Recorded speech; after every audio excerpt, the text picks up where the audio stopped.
အားလုံးပဲမင်္ဂလာပါ Easy Learning မှာပြန်လည်ကြိုဆိုလိုက်ပါရရှင်ဒီနေ့မှာတော့နားနဲ့စားတဲ့ဆိုရိုးစကားလေးတွေကိုပြပြပေးသွားမှာဖြစ်ပါတယ်ပထမအဆုံးအနေနဲ့ငကိုတဟောင်းမဖြတ်ကောင်းနဲ့ဒီစကားလေးရဲ့အတိတ်ပဲကတော့တရှိသက်မေတို့ရဲ့ပင်ကိုတက်တဲ့ဘောဟာမဖြတ်စည်းကောင်းမှုဆိုတဲ့အတိတ်ပဲလေးပေါ့နော်ရင်မြူတော်တောင်တဘာဝပတ်ဝန်းကျင်တို့ရဲ့ပင်ကိုတက်တဲ့ဘောကိုအစမတန်ဆန့်ကျင်ပဲပြောင်းလဲမှုတွေဖြစ်ပေါ်လာတဲ့အခါတောတောင်ပစ္စည်းမှုတွေဖြစ်စေတယ်ဒီလိုပဲလူတွေမှာလည်းကျန်းမာရေးတွေထိခိုက်နိုင်စေတယ်ပေါ့နော်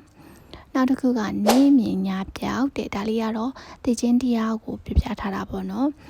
နေ့မှာကောင်းတိုင်းမြင်ရပေမဲ့ညမှာရုပ်တရက်သိဆုံးသွားတာမျိုးတွေဖြစ်နိုင်တယ်ပေါ့ဒါကြောင့်မလို့သိချင်းတရားဟာမိမိနဲ့အနီးဆုံးမှာရှိနေတယ်ဆိုတဲ့အကြောင်းလေးကိုအဆုံးမအနေနဲ့ချန်ထားခဲ့တဲ့စကားလေးဖြစ်တယ်ပေါ့နော်နောက်တစ်ခုကတော့နဲအမြများအဝါတဲ့ဒါကတော့များများဆဆရှိရင်တော့အားလုံးကဝဝလည်လည်စားရတယ်ပေါ့နော်ဒါပေမဲ့ကို့မှာတဲ့အစားအသောက်နည်းနည်းပဲရှိတဲ့အခါကျရင်တော့ကိုယ့်ရဲ့မိဘတွေဒါမှမဟုတ်ရင်ကိုယ့်ရဲ့မိတ်ဆွေတွေကိုယ့်ရဲ့ဆွေမျိုးတွေမောင်နှမတွေနဲ့မျှဝေစားတောက်ရမယ်အဲ့လိုမျိုးပဲမျှဝေစားတောက်တင်နေဆိုတဲ့အဓိပ္ပာယ်နောက်တစ်ခုကတော့နှုတ်ချိုလင်းလက်တို့တဲ့ဒီစကားလေးရဲ့အဓိပ္ပာယ်ကကျတော့နှုတ်ချိုရဲဆိုတာပေါ့နော်လူတွေကအပြောချိုတယ်အပြောညက်တယ်ဒီလိုလူတွေကလက်တို့ဆိုတာတွန့်တိုတက်တယ်ဆိုတဲ့အကြောင်းလေးကိုပြပြတာပါပါဇက်ကအပြောဘလောက်ကောင်းကောင်းတကယ်တော့သူတစ်ပါးကိုဘေးကကန်ရမှာနှမျောတက်တဲ့သူတွေပေါ့နော်